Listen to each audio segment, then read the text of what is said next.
Entonces, vamos a leer Génesis del 1 del 1 al 3, del 1 al 7, con la intención de concentrarnos en el tema de la tentación. Ese domingo que enseñé, el título era La independencia del hombre de su creador. Pero ahora, y entonces enseñé lo que la unidad enseña en sus ideas principales, pero hay un subtema allí que es la tentación. Y lo que quisiera es que podamos no solamente observar algunas ideas que creo que podemos aprender de la tentación en esa unidad literaria, pero también yéndonos al Nuevo Testamento para acuerpar lo que dice. ¿Ok? Entonces, dicho eso, voy a leer para ustedes, no, le voy a pedir más bien a doña Lore, si me puede leer el texto de capítulo 3, 1 al 7. Con mucho gusto. Desobediencia del hombre. Pero la serpiente era astuta, más que todos los animales del campo que Jehová Dios había hecho, la cual dijo a la mujer: ¿con qué Dios os ha dicho, no comáis de todo árbol del huerto? Y la mujer respondió a la serpiente: del fruto de los árboles del huerto podemos comer, pero del fruto del árbol que está en medio del huerto, dijo Dios, no comeréis de él, ni le tocaréis, para que no muráis.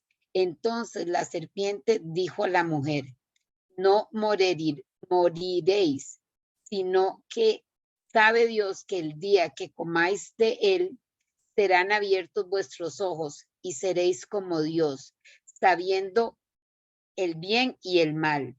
Y vio la mujer que el árbol era bueno para comer y que era agradable a los ojos y árbol codiciable para alcanzar la sabiduría. Y tomó de su fruto y comió, y dio también a su marido, el cual comió así con ella. Entonces fueron abiertos los ojos de ambos y conocieron que estaban desnudos. Entonces cosieron hojas de higuera y se hicieron delantales. Muy bien. Entonces, hoy lo que vamos a estudiar aquí, de nuevo, como lo dije al inicio, es el tema de la tentación.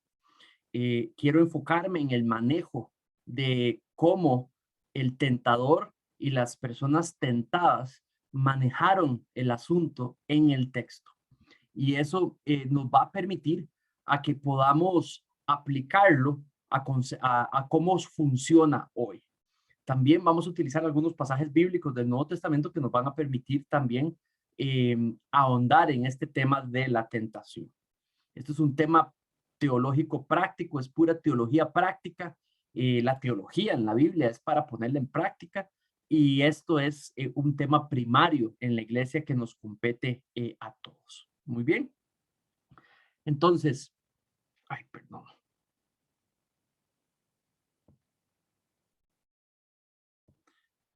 Perdón, vamos a ver.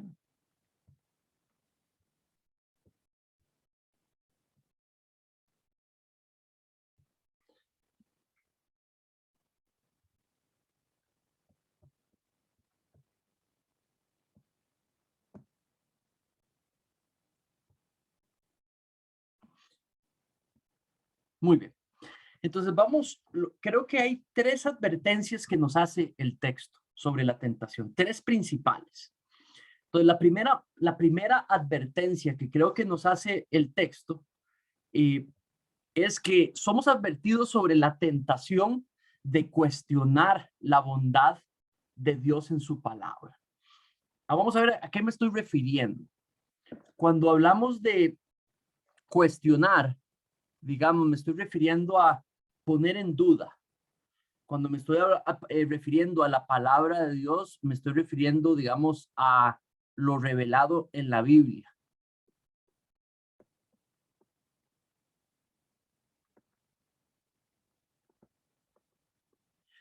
Y cuando hablamos de la bondad de Dios en lo que dice la palabra, me estoy refiriendo al concepto de bien y mal, al concepto de verdadero y falso.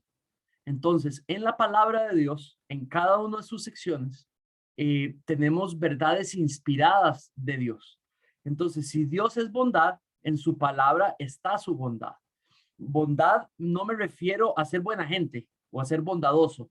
Me refiero al concepto del bien y del mal.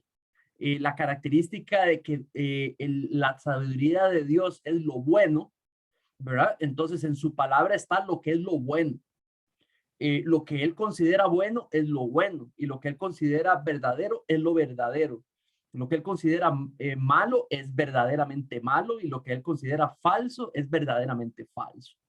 Entonces, cuando realmente con esta sección, en esta conversación entre Adán y Eva y la serpiente, bueno, entre Eva y la serpiente y entre Eva y Adán, en realidad lo que vemos es, al final lo que hacen ellos es cuestionar si que la sabiduría de Dios en realidad dice lo bueno y determinan volverse independientes de Dios y declararse ellos autoridad suficiente para declarar lo que es bueno, ¿verdad? Entonces, esta es una primera advertencia que el texto nos hace. Cuidado con cuestionar la bondad en la palabra de Dios. Si la palabra de Dios dice algo y nosotros cuestionamos esa veracidad, ¿verdad? Ahí estamos siendo tentados, ¿verdad? Porque lo que estamos realmente criticando es la credibilidad de Dios, la integridad de Dios, de que si lo que Él dice es lo bueno, ¿verdad? Entonces, dice el versículo 1, la serpiente era más astuta que cualquiera de los animales del campo. O sea, muchísimas cosas podríamos hablar siempre en estos estudios. Muchos de ustedes están interesados en detalles específicos y son importantes, pero no van a ser más importantes que lo que está diciendo sobre Dios.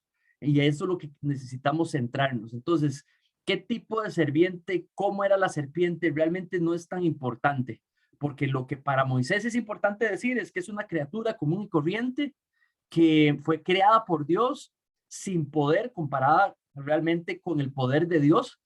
Lo que sí describe es que era muy astuta, ¿verdad? Y es lo que vemos aquí en el texto, ¿verdad?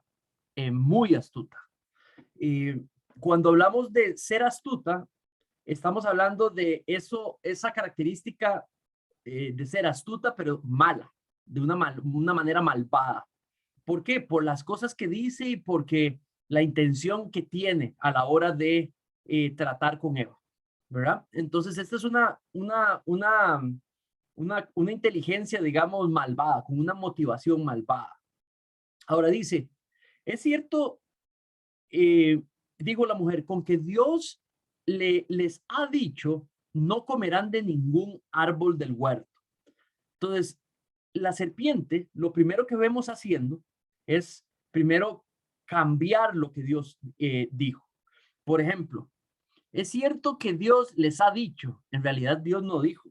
En capítulo 2, versículo 16 y 17, dice que Dios dio mandato, Dios comandó. Entonces ya por ahí ella le está tratando de bajar, digamos, el volumen a lo que Dios dijo, ¿verdad? Le está quitando la parte que es mandamiento, de mandato, la parte imperativa.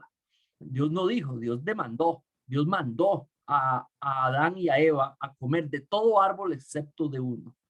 Lo siguiente que vemos es una exageración, digamos, cuando dice de que no pueden comer de ningún árbol del huerto, ¿verdad? Dios no dijo eso. Dios dijo, coman de todos, excepto de solo uno.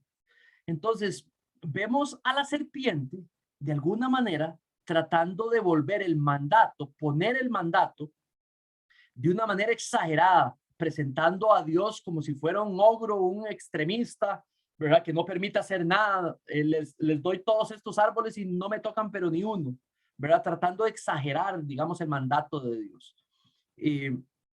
Ahora, lo que esta serpiente está provocando es establecer, lo que busca es tener una conversación con Eva. Está buscando una excusa para conversar con Eva. Lo que quiere es probar qué tan precisa sabe la palabra de Dios Eva. Lo que quiere ver es qué tan dependiente Eva es de Dios para establecer lo que es bueno. Lo que quiere probar es si Eva está comprometida con ser dependiente de Dios y si va a obedecer la palabra de Dios. Para eso lo que busca es poner un pretexto para empezar a hablar con Eva. Y vamos a ver si Eva lo que hace es que reacciona en defensa de Dios o de otra manera. Entonces, lo primero que podemos aprender que tenemos que saber sobre la tentación es que el carácter de la tentación es siempre malvado. No hay nada bueno en la tentación. El creyente no va a crecer más si es tentado más, ¿verdad? No es algo que tenemos que salir a buscar, ¿verdad? Es algo diferente que la prueba. Dios nos prueba, el diablo tienta. Entonces, pero recordemos que el carácter de la tentación siempre es malvado. Ahora, para esto, lo que quiero es presentarle la personalidad de Satanás.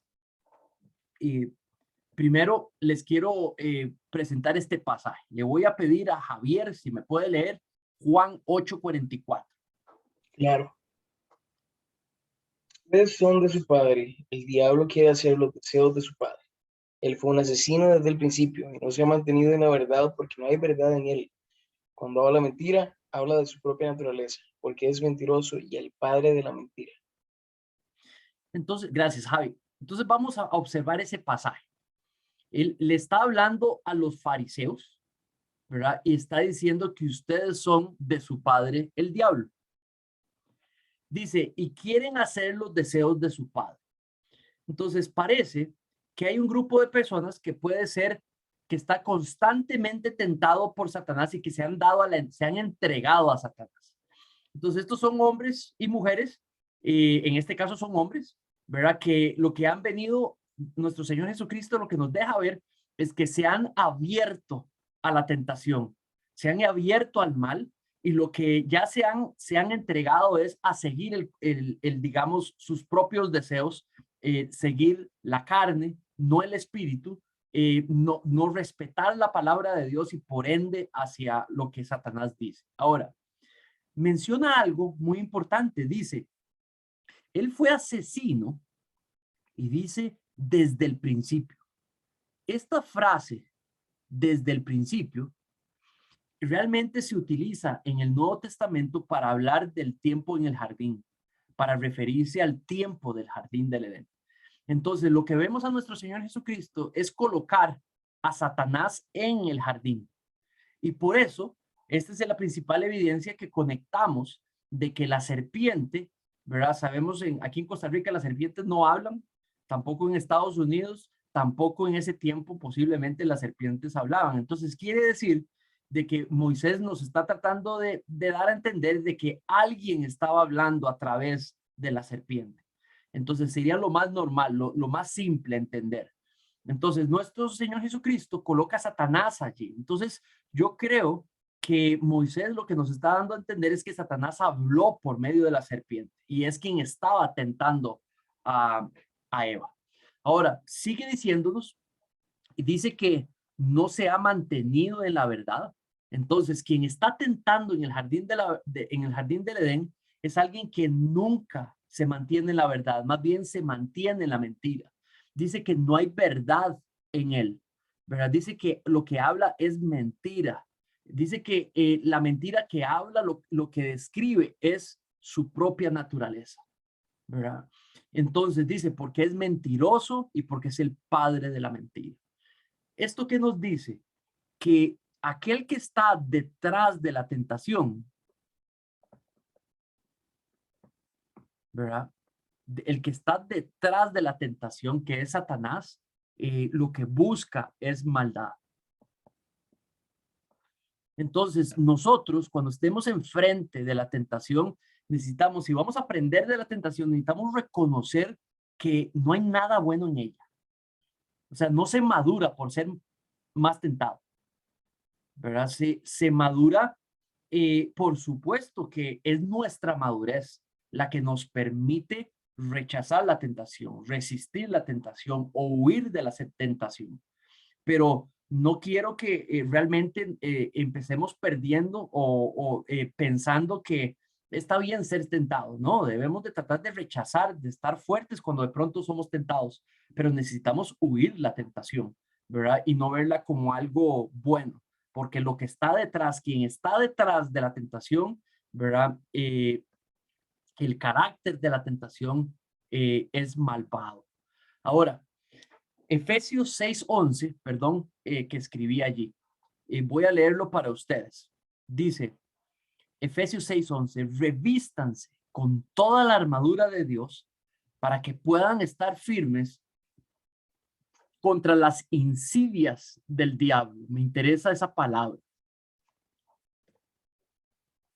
Me interesa que pongas atención a esta palabra que está aquí, porque describe también el carácter de la tentación, describe la personalidad y la actividad de Satanás.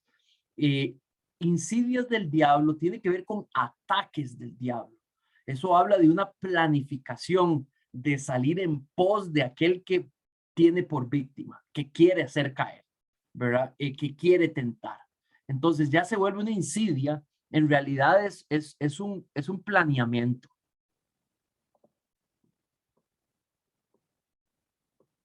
Que tiene intención clara y que tiene objetivo claro, ¿verdad?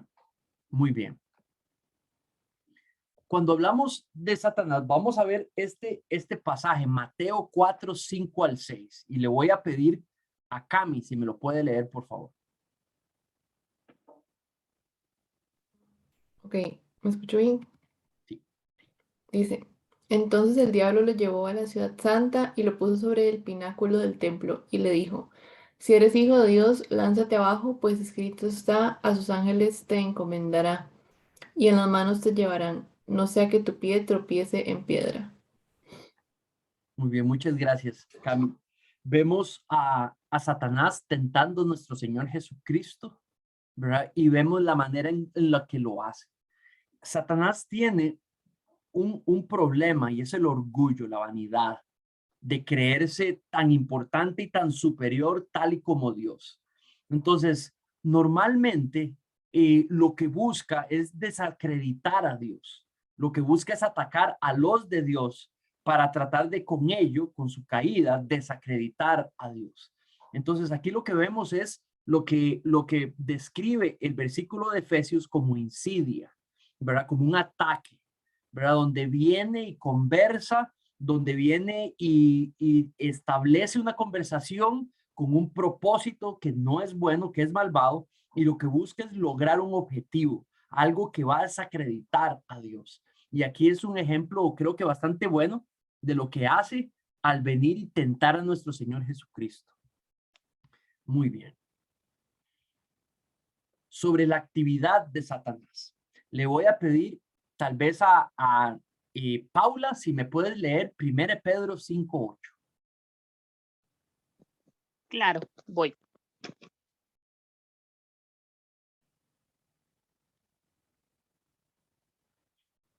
Está allí en la pantalla.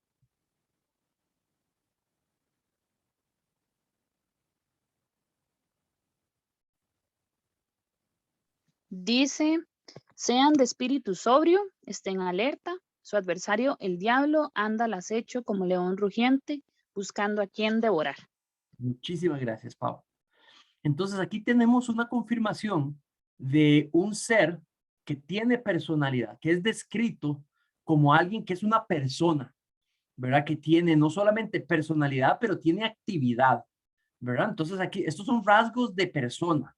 Entonces cuando habla, dice que sean sobrios, ¿verdad? Dice la primera defensa. Cuando habla de sobrios, está hablando en dominio propio.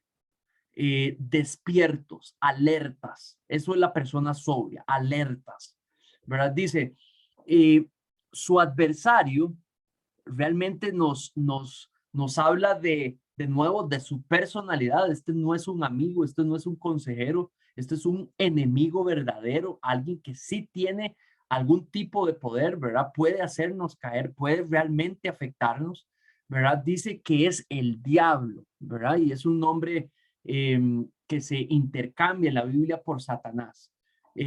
Dice que anda al acecho.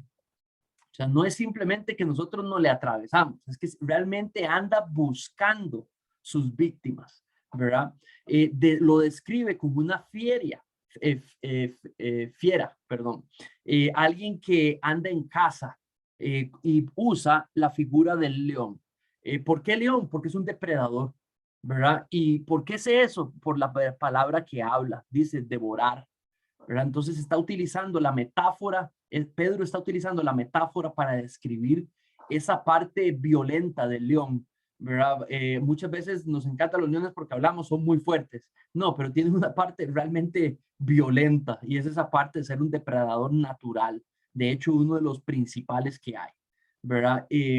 Entonces, esto nos habla de la actividad de Satanás. Vean ahora Apocalipsis 12:10. Y le voy a pedir y no sé si por ahí está Jocobet. Claro. Apocalipsis 12:10 dice, entonces oí una gran voz en el cielo que decía, ahora ha venido la salvación, el poder y el reino de nuestro Dios y la autoridad de su Cristo, porque el acusador de nuestros hermanos, el que los acusa delante de nuestro Dios día y noche, ha sido arrojado. Muchas gracias. Esta es una visión del futuro. Esta es una visión del futuro por parte de Juan. Y lo que está haciendo en esa visión es conectando dos conceptos. Uno, que los creyentes gozan de la salvación, ¿verdad? Dice aquí, ahora ha venido la salvación. Estamos hablando de la salvación por fe en la obra de Cristo, ¿verdad? Dice que ha venido poder y reino de parte de nuestro Dios con la autoridad que tiene ahora Cristo sobre la creación. Cristo, lo que hizo Cristo fue destruir el poder que tenía la muerte sobre nosotros, destruir el dominio que tenía el pecado sobre nosotros. Y por medio de la fe obtenemos estos beneficios de salvación, de poder decir no al pecado, ¿verdad? Y de poder tener vida nueva, vida plena, esperanza viva, pero también una vida eterna en la presencia del Padre, ¿verdad? Pero dice y describe que el diablo anda acusando a estos creyentes, a ustedes y a mí, anda acusándolos. Le llama acusador, ¿verdad? Dice nuestros hermanos, los santos, los creyentes, y dice que los acusa, delante de Dios de noche y de día. Entonces, ¿de qué estamos hablando? ¿Verdad? Que posiblemente a lo que se está refiriendo es de lograr hacer que un cristiano caiga para luego ir y acusar a ese cristiano que no se merece la salvación. Posiblemente lo que se está refiriendo es poder acusar a los creyentes de sus faltas, de sus pecados, de sus caídas, para mostrar que debieran de morir, porque eso fue lo que Dios prometió, que debieran de morir porque eso es lo que se merece. Entonces, no solamente hace caer o él no hace caer, lo que hace es que tenta para que caigamos, pero luego utiliza eso para ir y a recargarlo para poder hacer ver que no nos merecemos, digamos, la salvación. ¿Y cuál es la intención de hacer eso?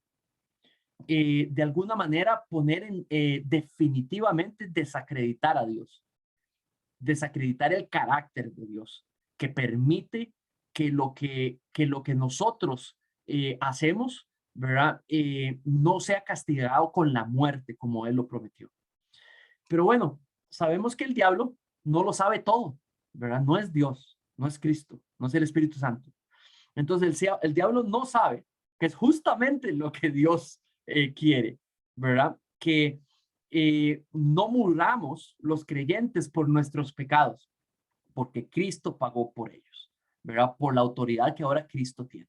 Dios ya no ve en sus hijos nuestro pecado, pero ve la cruz y el sacrificio sustitutivo de la cruz por cada uno de nosotros. Pero esto nos describe que es un acusador, que es un enemigo nuestro, pero primariamente es alguien que busca desacreditar a Dios. En nuestro pasaje lo vamos a ver desacreditar a Dios. Muy bien. Entonces, vean el versículo 2.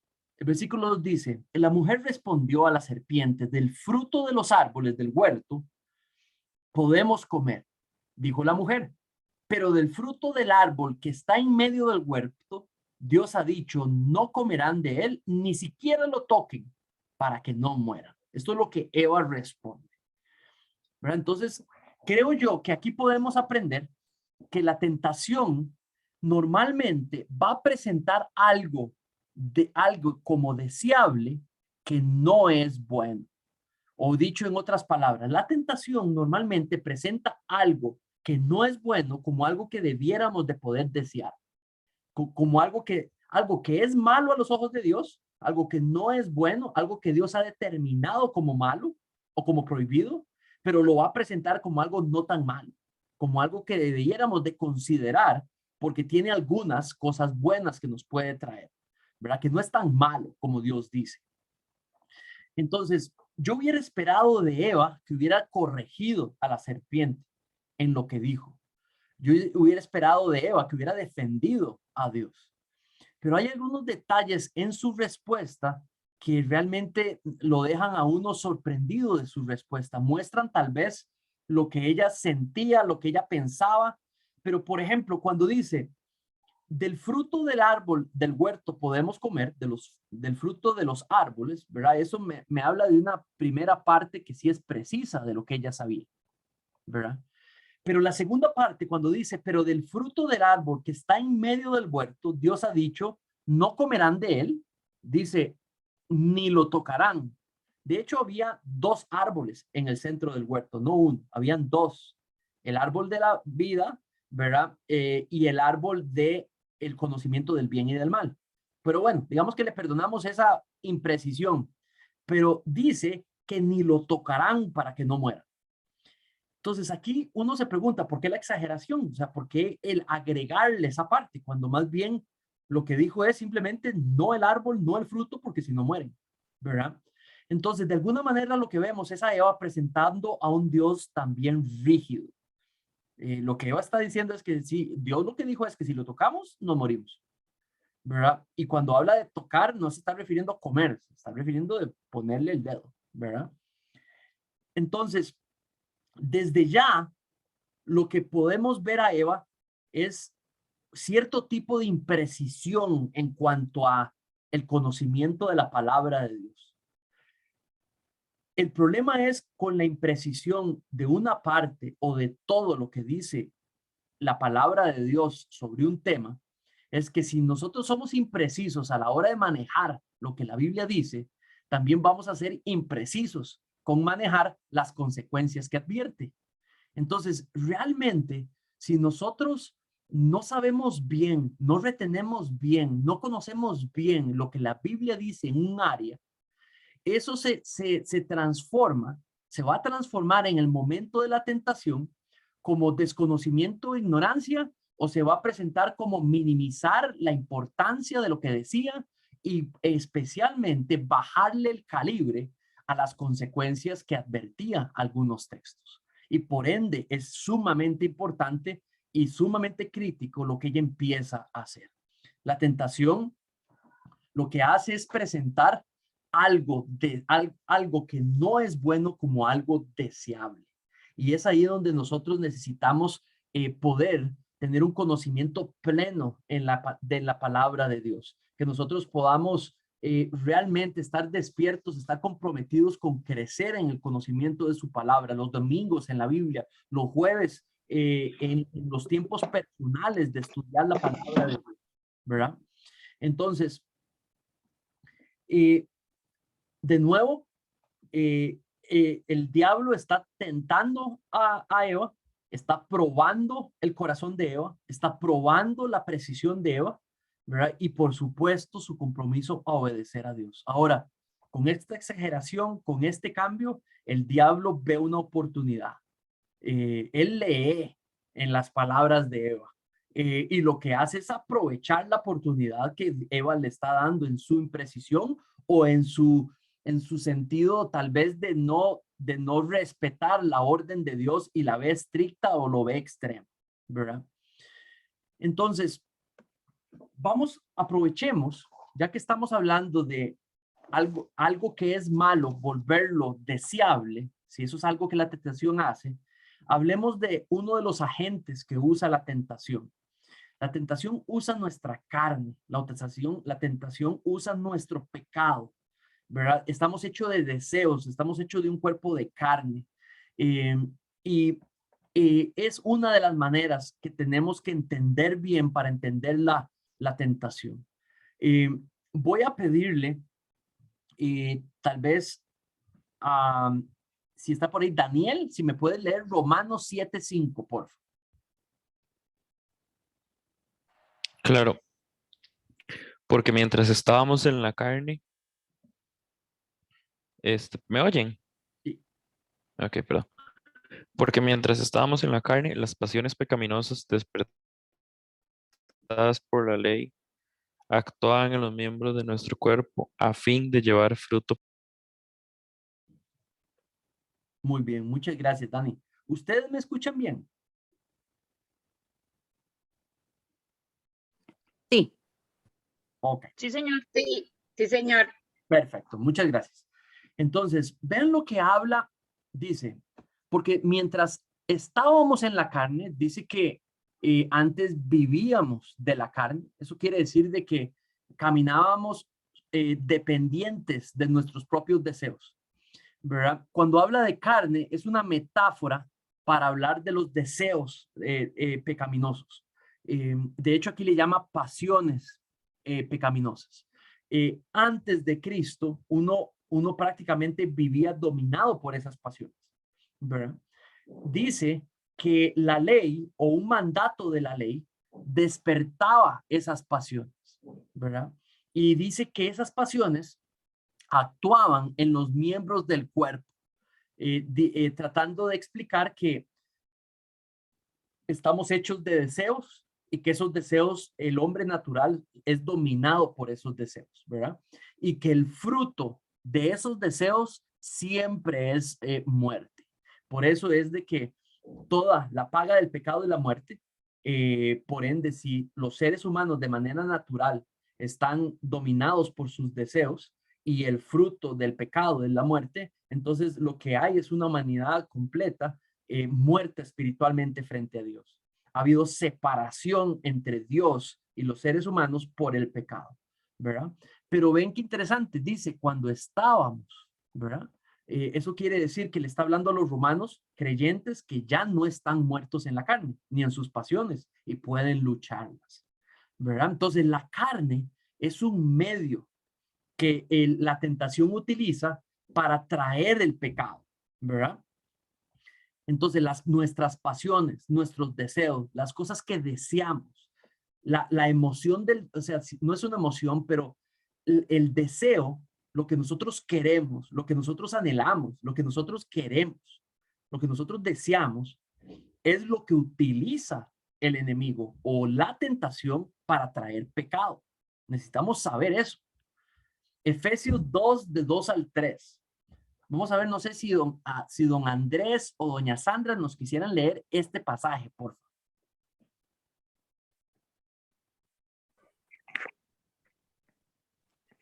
Claro que sí, aquí lo leo.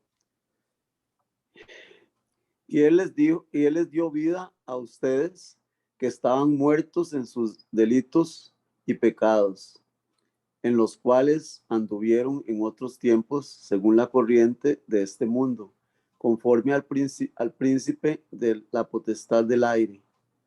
Entre ellos también todos nosotros en otro tiempo vivíamos en las pasiones de nuestra carne, satisfaciendo los deseos de la carne y de la y de la mente. Disculpen, es que la letra es muy pequeñita. Y éramos por naturaleza hijos de ira, lo mismo que los demás. Muchísimas gracias, don Andrés. Entonces vamos a ver algunos detalles de este texto que nos ayudan a entender la tentación, porque nos ayudan a entender el agente de la tentación, que es la carne, el pecado, nuestros deseos. pero también nos ayudan a entender más la personalidad de aquel que está detrás de la tentación. Dice que los creyentes ahora tenemos vida. No tenemos, en el pasaje de Romanos, dice que el fruto es muerte, ¿verdad? Pero dice que por medio de la fe se nos ha dado vida. Eso quiere decir de que fuimos crucificados, muertos con Cristo, pero resucitados con Cristo a una vida nueva. Y habla de una vida nueva, de una esperanza nueva, de vida en abundancia. Dice que antes estábamos muertos en esos delitos y esos pecados, en lo mismo que está hablando Romanos 7:5.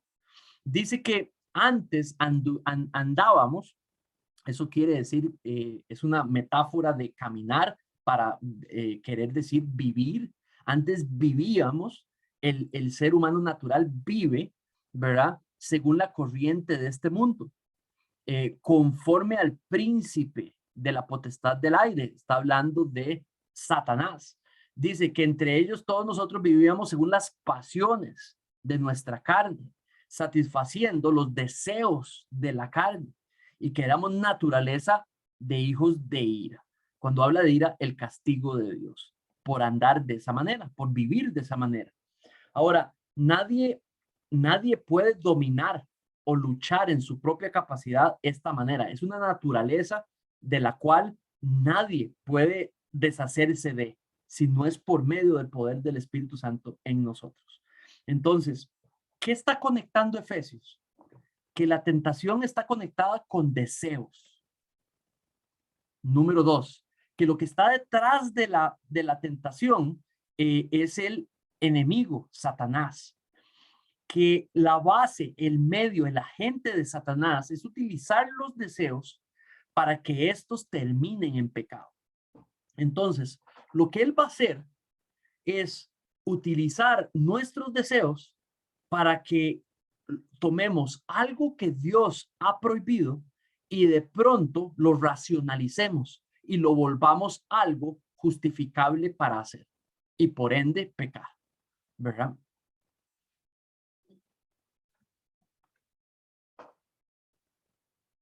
Entonces, el carácter de la tentación es siempre malvado. La tentación presenta como deseable algo que no es bueno. Nosotros como creyentes necesitamos crecer en tener claro lo que en la escritura está bien y lo que en la escritura está mal, ¿verdad? Porque si no, entonces lo que va a suceder es que no nos vamos a dar ni cuenta cuando estamos tentados, sino que caemos inmediatamente por desconocimiento. Y nadie puede justificarse por desconocer la palabra de Dios, ¿verdad? Ahora, la tercera cosa que podemos aprender sobre la tentación en estos primeros 2-3 versículos es que la tentación busca que minimicemos las consecuencias del pecado.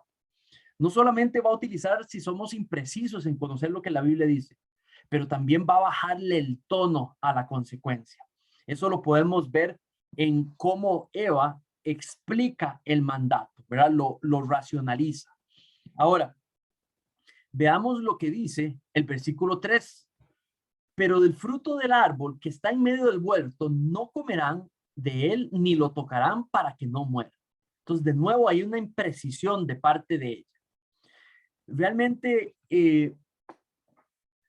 creo que ustedes y yo, todos hemos probado el pecado, lo seguimos probando. Y aunque creyentes, si lo hacemos, es definitivamente una de las razones es porque minimizamos las consecuencias de ese pecado. Lo que estaba buscando Satanás en la mujer era bajarle el temor de Dios. Quería que se le disminuyera el temor de Dios, ¿verdad? Y normalmente eso es lo que logra la tentación, bajar nuestro temor de Dios, nuestro respeto de Dios, nuestra confianza en Dios. Y por supuesto, bajarle la intensidad a lo que podría resultar de nuestro pecado. Y es algo que debemos de entender si vamos a conocer la tentación. Ahora, entonces somos advertidos de cuestionar la bondad la bondad de Dios en su palabra. Saben, una primera decisión que uno tiene que tomar en esto de caminar la vida cristiana es definitivamente colocar la Biblia como la fuente de algo que describe el corazón de Dios y por ende la verdad sobre Dios, sobre las cosas, sobre la vida. Y poner esas verdades como autoridad sobre la vida de uno. Ese es el comienzo, digamos, de la vida cristiana para poder caminar en fidelidad a Dios. Voy a hacer una pausa hasta acá para ver si hay alguna pregunta o alguna pregunta hasta ahorita. En la palabra de Dios, cuando hablan de los deseos pecaminosos de la carne, podríamos decir que es exactamente lo mismo que habla Santiago con respecto a la concupiscencia. Sí, la concupiscencia así se describe. Es ese poder de la carne para atraernos, el deseo para dominarnos y para conquistarnos. Sí, eso es la Perfecto.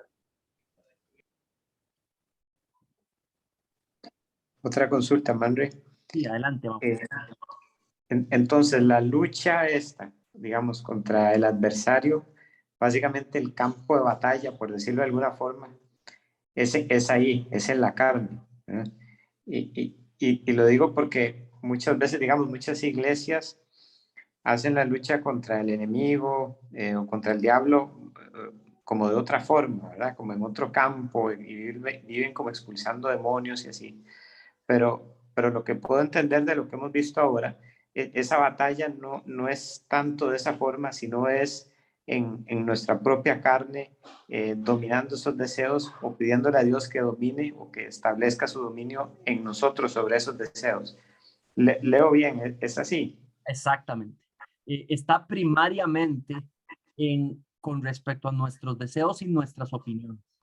El agente de caída son nuestros deseos y nuestras opiniones, ¿verdad? ¿Te acordás en Romanos cuando decía que los entregó a su vano conocimiento y a sus deseos pecaminosos, ¿verdad? A la humanidad, dice que los entregó, ¿verdad? Y menciona esos dos, vano conocimiento y sus deseos, ¿verdad? Y dice que los entregó a ellos, a la humanidad, ¿verdad? Entonces, sí, en realidad el centro de la tentación no gira alrededor del diablo, gira alrededor de nuestros deseos y nuestras opiniones.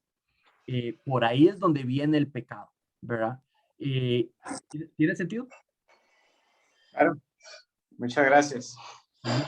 Adelante. Bueno, en relación a eso, perdón, otra preguntita rápida. En relación a eso, hay personas que tienden a echarle la culpa al diablo de todo. Entonces, yo pequé porque el diablo me tentó, yo pequé porque el diablo me puso esa tentación al frente. Podríamos decir que en algunos casos el diablo no tiene intervención, sino que verdaderamente nace de mis propios deseos y quizás el diablo ni siquiera tuvo intervención, o siempre hay una intervención del diablo en el proceso en que una persona termina pecando. Bueno, los pasajes que hemos visto hasta el momento y los que vamos a ver más adelante sí hablan que anda detrás. Él anda detrás, ¿verdad? Entonces, por ejemplo, cuando habla que él anda acusando a los creyentes, ¿verdad? Anda detrás de los creyentes, ¿verdad? Ahora, creo que lo que necesitamos tener es una visión balanceada entre el rol que él tiene y el rol que tienen nuestros deseos y nuestras opiniones y el rol que nosotros le damos a ellas, ¿verdad? Si yo caigo, no es por culpa del diablo, si yo caigo es por medio, influenciado por lo que pudo haber dicho el diablo, pero también primariamente sobre mi manejo de mis opiniones y de mis deseos, ¿verdad? Eso es lo primario, ¿verdad? Porque ahora vamos a ver los pasajes que nosotros sí podemos decirle no al diablo, sí podemos resistirlo y sí podemos huirle, ¿verdad? Y también podemos hacer lo mismo con nuestras opiniones y nuestros deseos. Pero si no lo hacemos y nos entregamos a eso, entra el diablo y entran los deseos y entran. Entonces, yo creo, para hablar a Mauricio, con tu comentario, en la Biblia, cuando vemos ataques demónicos o cuando vemos, digamos, al diablo interceder directamente, son personas que se han abierto a él, ¿verdad? Cuando hablamos del faraón, cuando hablamos de Judas, cuando hablamos de los poseídos, digamos, estamos hablando de personas que se han abierto, digamos, de par en par a la presencia, digamos, de Satanás. Y lo vemos ahí en pasajes muy claros. Y vemos un dominio de él en esas situaciones específicas, personas que se han abierto al diablo, ¿verdad? Definitivamente el diablo tiene un rol primario, ¿verdad? Porque se han abierto a él, ¿verdad? Pero esa no es la realidad, digamos. Si usted me pregunta hoy a mí, aquí en Familia de Fe, esa no es la realidad que yo tengo como pastor en Familia de Fe. Entonces, ¿para qué yo voy a estar recetándole, verdad? A todo el mundo, sacándole los espíritus y los diablos, ¿verdad? Porque no es la realidad. La realidad de lo que tenemos aquí somos pecadores comunes y corrientes, ¿verdad? Que andamos contra nuestra propia carne, contra nuestras propias opiniones y contra nuestros propios deseos, ¿verdad? Y eso es lo normal, pero no debiera de sorprendernos que en otras iglesias o pudiera venir una persona, ¿verdad? Que sí tenga este tipo, digamos, de prácticas o manejos, ¿verdad? Y por ende tengamos que reprender, digamos, en ese sentido, de una manera ofusiva y fuerte, digamos, la presencia, digamos, de espíritus o del mismo diablo. ¿Tiene sentido? ¿Verdad? Pero yo creo que el error ha sido que se generalizó, que esa es la manera en la que hay que, ¿verdad? Es como cuando uno ve a un predicador pegarle gritos a todo el mundo, ¿verdad? Cuando predica. Ya generalizó lo que hay veces que hay que hacer, ¿verdad? Hablar fuerte, ¿verdad? Pero no se puede volverlo la manera de hacerlo. Hay que hacerlo caso por caso, ¿verdad? Aarón creo que había levantado la mano. Aaroncito, ¿por dónde anda? Sí, hola a todos, buenas noches. Adelante. Aarón Sí, y luego Rebe.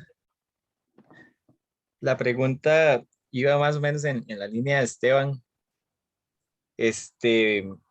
Porque vamos a ver, entiendo la actividad del enemigo, pero entonces me surge, y si lo vamos a ver más adelante, me espero, pero digamos, por ejemplo, en 1 Juan 2:15, cuando nos dicen, no amen al mundo ni las cosas que están en el mundo. Entonces, lo que yo siempre he comprendido es que ese mundo está hablando de un sistema, ¿verdad? Que es demoníaco, que es diabólico, que ha sido de alguna forma gestado por el enemigo. Pero, entonces me surge la pregunta, pensando en Santiago, ¿verdad? Santiago dice, cuando uno es tentado, ¿verdad? De su propia concupiscencia es atraído y seducido.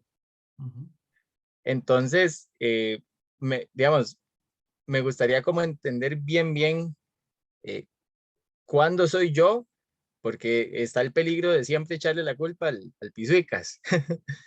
Y creo que el tema está en que uno se deja atraer y seducir, y ya entonces ahí, obviamente yo no puedo culpar a nadie más, yo soy el que estoy cediendo, pero tal vez me gustaría volver a ampliar. Yo sé que ya lo explicaste, pero tal vez si lo volvés a explicar para que me quede bien claro. Claro, muchas gracias. Claro, mi hermano. Yo diría que, digamos, primariamente, esto es una lucha entre nosotros mismos con nuestra propia carne, ¿verdad? Ahí se resumen, digamos, la batalla del creyente es una batalla, no la del no creyente. El no creyente no tiene batalla, ¿verdad? Los no creyentes, cuando nosotros estábamos sin Cristo, no teníamos batalla, estábamos entregados, ¿verdad? Dominados, ¿verdad? Entonces, hablemos de los creyentes. Cuando están batallando la tentación y su propio pecado, ¿verdad? La tentación lo que quiere es que pequemos. Entonces, estamos en batalla con el pecado. Es una lucha con nuestras opiniones y contra nuestros propios deseos, ¿verdad? Es una lucha frontal con nosotros mismos, ¿verdad? Con nuestra naturaleza pecaminosa caída, ¿verdad? Y eso es primariamente. Ahora, decir que no hay un rol del enemigo no es cierto. No es cierto. Sí hay un rol, pero no diría yo que es primario, ¿verdad? Ahora, en la Biblia claramente vemos casos donde el rol sí es primario, ¿verdad? Ya se volvió primario, ¿verdad? El rol del diablo, ¿verdad? Y ese, ¿a qué me estoy refiriendo? Dominando, controlando a la persona, ¿verdad? Pero eso esos son casos muy específicos, ¿verdad? Y sí tiene un rol primario, pero lo normal es que tenemos el rol primario, son nuestros deseos y nuestras opiniones, ¿verdad? Nuestra vana sabiduría. En eso se centra lo primario en la tentación. y tiene un rol secundario, ¿verdad? Diría yo, no para no eliminarlo ni para minimizarlo, ¿verdad? Porque sí tiene un rol, ¿verdad? De ser tentado, ¿verdad? Y no solamente él tienta, sino que también tiene la Biblia describe que no solamente es él, pero que también los demonios o espíritus, digamos, también tientan también o atacan también, ¿verdad? Y eso es el resumen muy, muy escueto, digamos, de cómo funciona, ¿verdad? Muy escueto, ¿verdad? Ahora, el sistema del mundo que mencionaste es lo que normalmente la Biblia describe como la estructura que el príncipe del aire ha logrado, digamos, en el mundo. ¿Qué es? Que a través de las generaciones, desde la primera hasta la de hoy, ¿verdad?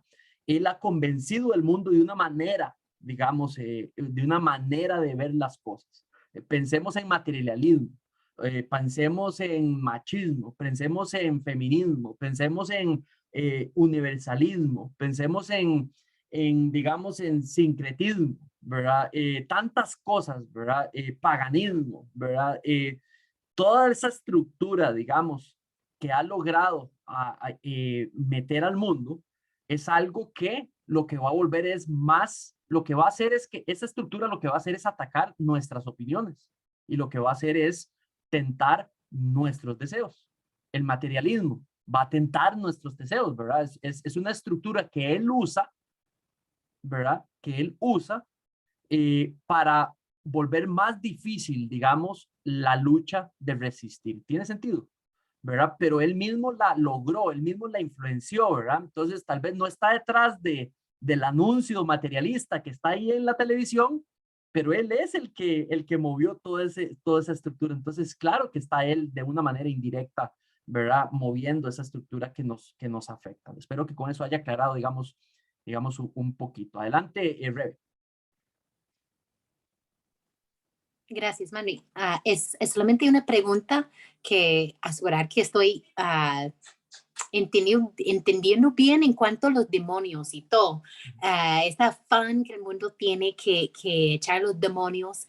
Algo que yo entiendo es que ahora en este tiempo en que vivimos ya después de la muerte y resurrección de Cristo, que cuando si estamos aquí en Costa Rica o si estamos en Asia, donde uno yo recuerdo cuando yo estuve en Asia, hubo una presencia de maldad mucho más palpable que en este lado del mundo donde nosotros somos un lado donde practicamos la lógica, más del lado este del mundo que es un diferente cosmovisión. Entonces, algo que yo siempre he entendido es que ya en este tiempo, cuando estamos en un contexto de no creyentes, no enfrentamos demonios como vimos Jesús hacerlo hasta los apóstoles.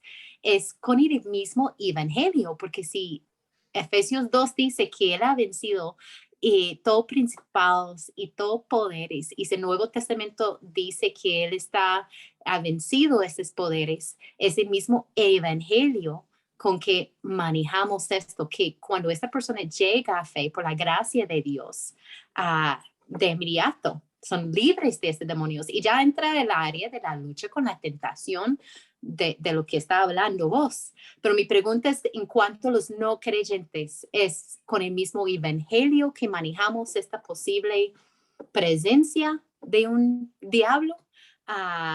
Y esa es la respuesta de por qué ya no estamos echando los diablos, ya Cristo ha vencido. Es una pregunta. Espero que estaba claro. No me quedó clara la pregunta.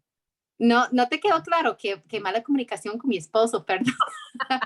Pregunta es, si ya no estamos echando demonios como Cristo hizo, que afuera de esta persona, es porque ya Cristo ha vencido al enemigo y ya es con el mismo evangelio. Nuestra llamada ahora es presentar el evangelio, que el mismo evangelio habla hacia esta obra transformadora en el corazón de la persona y cualquier presencia de enemigo salga en el momento que el Señor salva a la persona.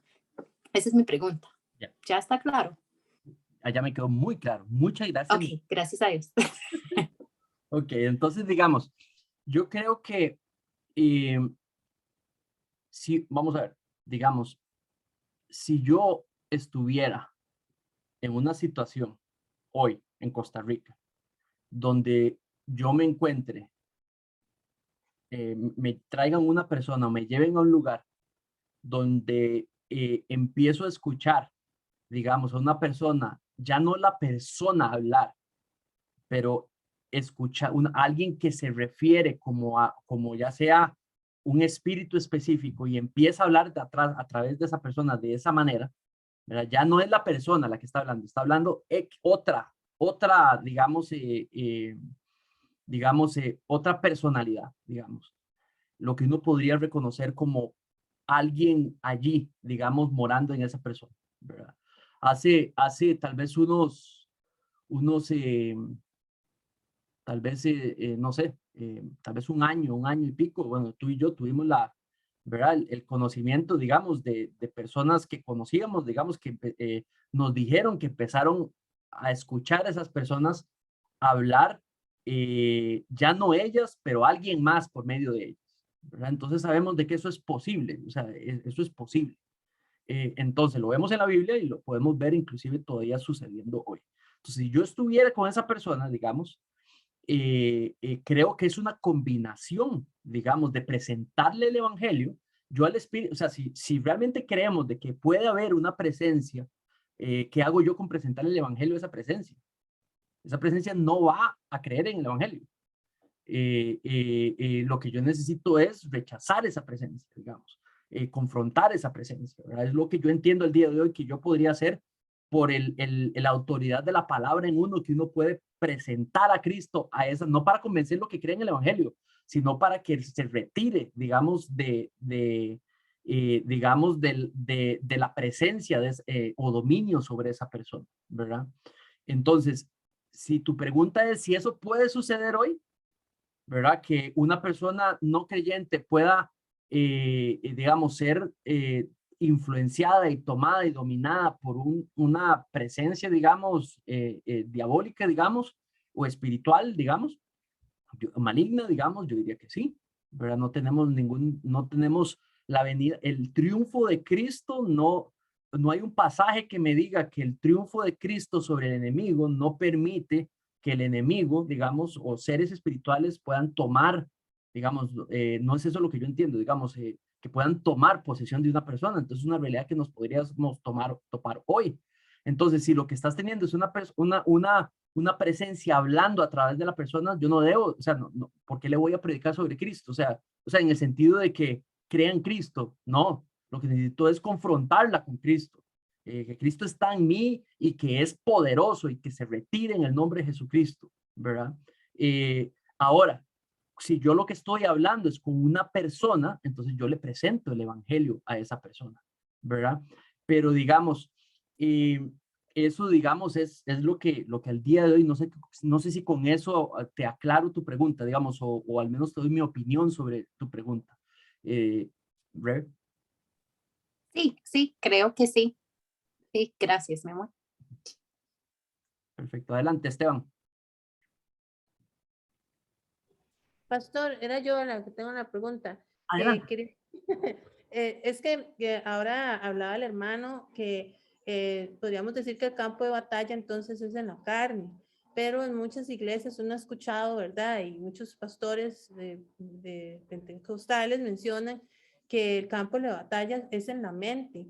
Entonces, yo quería preguntar respecto a eso, ¿verdad? De que si estamos viendo que casi que todo se origina en nuestros deseos y opiniones, en la propia carne, entonces, ¿qué papel funge la mente ahí? O sea, el enemigo ataca la mente, porque, disculpe la pregunta, pero es que lo que a mí siempre me han enseñado es que usted debe guardar sus pensamientos, ¿verdad? Y no permitir que el diablo le venga a mentir, pero yo quisiera saber, primero, ¿cómo se hace eso, verdad? O si es como uno siempre lo ha escuchado, que es orando, ¿verdad? Y qué acción tomando definitiva para que eso no sea así y ver si realmente ese es el campo de batalla. Tenía esa pregunta y después quería hacerle otra de una vez. Le respondo a la primera, luego la segunda, ok. En la Biblia, digamos, el concepto de corazón, de espíritu, de mente, de cuerpo, perdón, de mente, de personalidad, de conciencia, está apuntando a la parte inmaterial, digamos, a la parte no material del ser, ¿verdad? Y lo usa de manera intercambiable. Entonces, no es que tenemos una parte del ser inmaterial se llama mente, una parte se llama corazón, otra parte se llama alma. No, lo usa, apunta al mismo lugar. Tenemos una parte material y una parte inmaterial. Y la parte inmaterial utiliza esos nombres para referirse ahí. En ese lugar es donde están nuestras motivaciones, nuestros deseos, nuestros pensamientos, nuestras decisiones, ¿verdad? Ahí está, en ese lugar inmaterial. Entonces, eso es lo que viene el Espíritu Santo, viene a morar y a dominar y a vivir y coexistir en ese lugar inmaterial, ¿verdad? Entonces, la lucha tiene que ver con todo lo que está ahí en ese lugar inmaterial, ¿verdad? Que le llamamos corazón, alma, espíritu, ¿verdad? Nuestras motivaciones, nuestros pensamientos, nuestros deseos, nuestros sueños, nuestros pensamientos, ¿verdad? Esto es afectado por, digamos, por el pecado. Esto es lo que usa tentar, esto es lo que tienta, todo lo que está en la parte inmaterial. ¿Tiene sentido?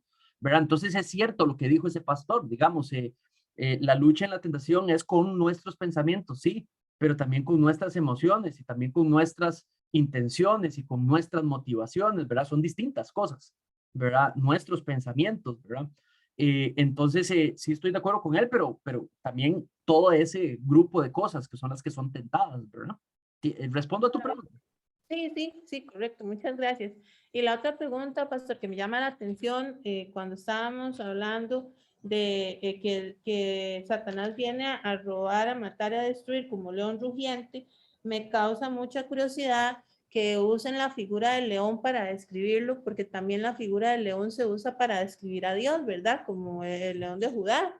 Entonces quería preguntarle al respecto de cuál es la intención de describirlo en la misma figura del mismo animal, ¿verdad? O si hay una diferencia. Sí, no, totalmente, digamos, siempre cuando hay una metáfora que se utilice, no necesitamos, no necesitamos interpretar de que está utilizando todas las partes de la metáfora, ¿verdad? El león es fuerte, pero también el león es terriblemente devorador, ¿verdad? Es un asesino, ¿verdad? Por llamarlo así, ¿verdad? Es un depredador. Entonces, la pregunta sería, ¿qué parte de la metáfora está utilizando? ¿Verdad? Entonces, la parte de la metáfora es eso, de cazador, depredador. Con Cristo, la pregunta sería, ¿qué parte de la metáfora está utilizando? Fuerza, digamos, centralidad, fuerza. Dentro del reino animal, digamos, tiene una posición primaria, ¿verdad? Dentro de la cultura hebrea tenía un rol primario el león, ¿verdad? Entonces, lo que está hablando es de poder, fuerza, ¿verdad? No la de depredador, ¿verdad? Esa no. Eso en el caso. Así es como debemos de interpretar. Cuando hable de paloma, cuando hable de fuego, ¿cuál parte, en ese pasaje, cuál parte de la metáfora está queriendo apuntar? No necesariamente es toda, pero a veces sí podría ser toda, o sea, casi todos los rasgos de la metáfora, ¿verdad? ¿Tiene sentido? Sí, perfecto. Muchas gracias, pastor. Perfecto. Vamos a Jeffrey y Ana y vamos con el siguiente punto. Adelante. Primero estaba doña Ana. Doña Ana. No le diga doña Ana porque si no se nos... Ana. Así se embarca, ¿verdad? Una consulta, bueno, ahí vi que también lo puso Rebequita en el chat, pero entonces, ¿cómo podríamos aplicar Santiago 4, donde dice, resistid al diablo y huirá de vosotros? ¿Eso podría ser aplicable de qué forma?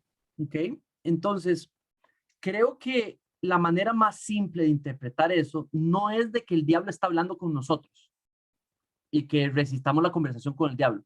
Creo que es metafórico también. No metafórico, es figurativo para esa lucha con la tentación. Digamos, si estoy pensando que quiero matar a ese tipo, ¿verdad? Entonces resista al diablo.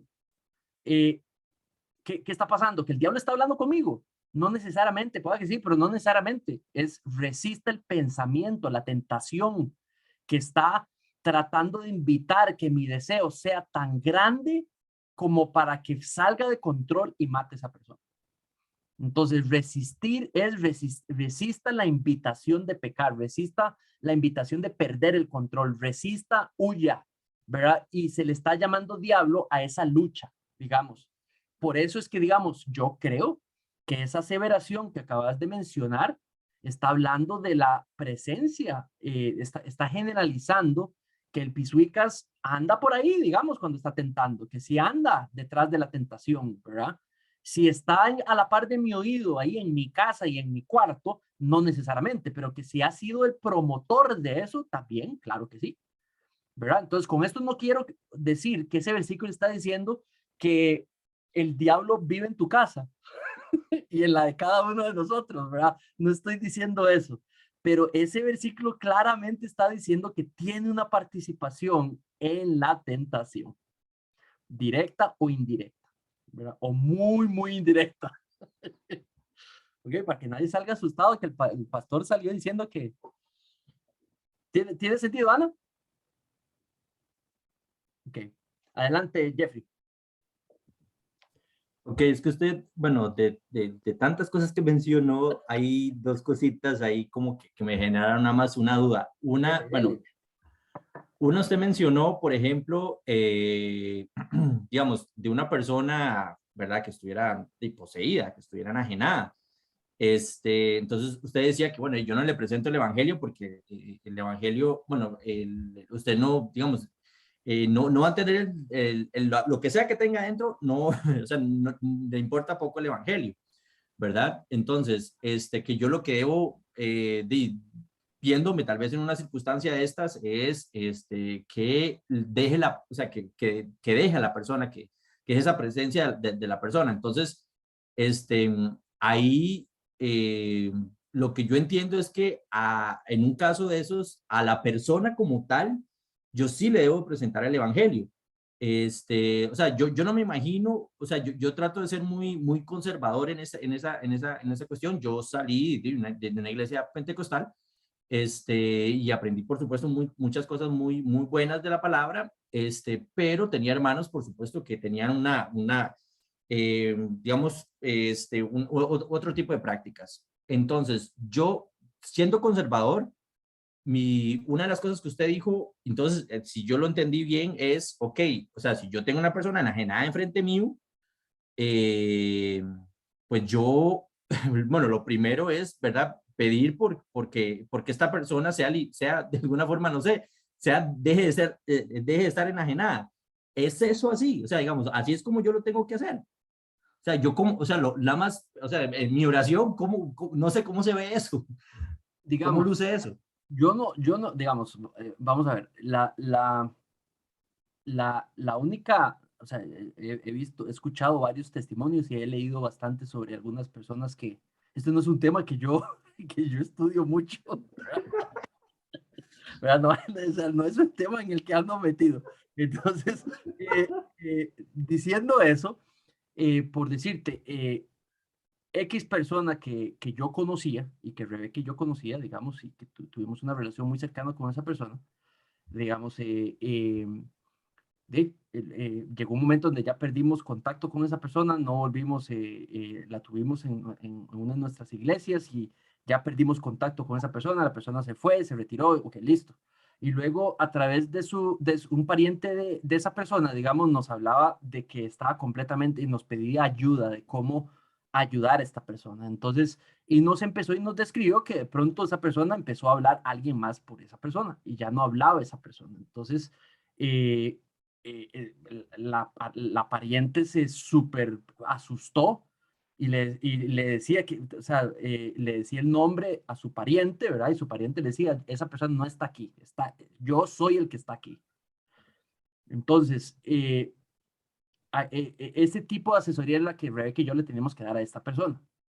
Entonces, si yo estuviera en el caso de esa persona,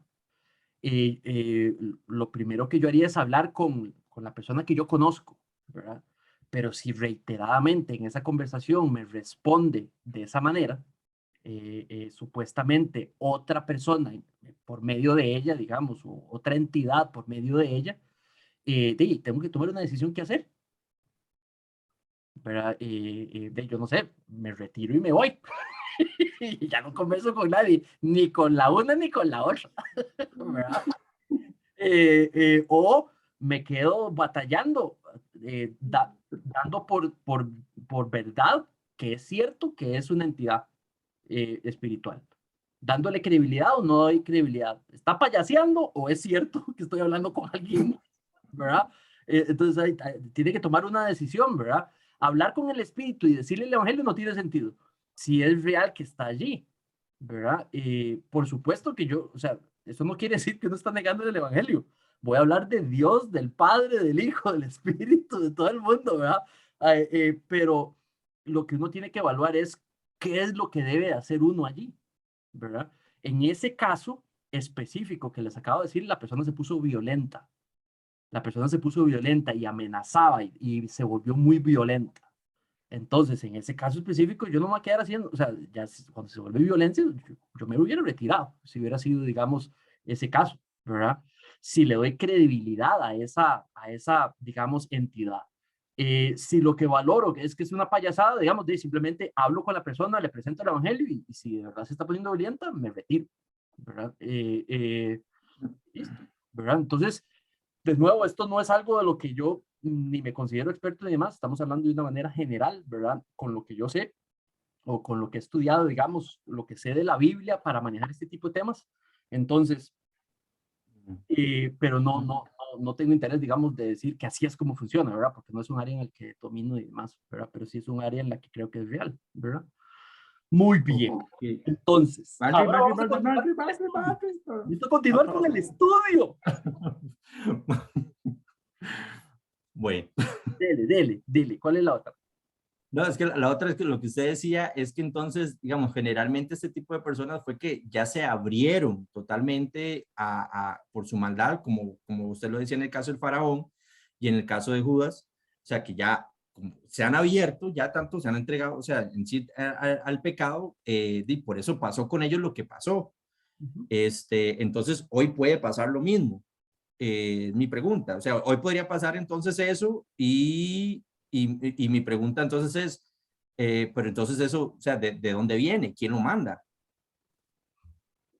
Ok, digamos, lo que pasó con Judas es, Judas fue tentado un montón de veces y Judas pecó un montón de veces y Judas decidió pecar y seguir pecando y ya volver el pecado lo excusó y empezó a llamar como algo bueno lo que es muy malo, ¿verdad? Y ya se cegó completamente y él tomó sus decisiones. Nadie lo obligó, ¿verdad? Entonces, en los pasajes claramente hablan que ya Judas había decidido matar al Hijo de Dios, ¿verdad? Y eso es un enorme pecado, ¿verdad? Entonces, pero no es ese pecado, es simplemente su entrega, ya está entregado. Dice que el pasaje claramente describe que ya Judas tomó la decisión y no se iba a echar para atrás. Entonces, llegó el enemigo, llegó el diablo y tomó control. Entonces, el diablo no fijó nada que Judas ya hubiese fijado, que Judas no hubiese fijado. Judas lo fijó primero y luego vino el diablo y lo fijó. Y luego vino Dios y lo dejó determinado para que no cambiara, ¿verdad? Pero el culpable es Judas. Él fue el que lo fijó. Entonces, por eso la presencia y por eso el dominio, igual con Faraón. Entonces, si eso puede suceder hoy, no veo ninguna, digamos, si no veo ninguna, digamos, pasaje que diga, refiriéndose a ese caso específico, que no pueda suceder de nuevo, ¿verdad? Ahora, si cuando hablamos que Cristo derrotó al diablo, habla claramente del poder del pecado y del poder de la muerte, ¿verdad? Del poder de tomar control sobre una persona o posesión, digamos, no me acuerdo esa parte, digamos, si es aplicable ahí o no, pueda que sí, digamos, pero de nuevo, es una cuestión de opiniones, ¿ok? Entonces necesito progresar en el estudio porque me quedan 30 minutos para 2 puntos más. ¿Ok? Son buenas las preguntas, las de todos, de verdad, gracias. Es importantísimo poder conversar y es rica las conversaciones, ¿verdad? Pero ahora necesito avanzar. Ok, vamos a volver a la presentación.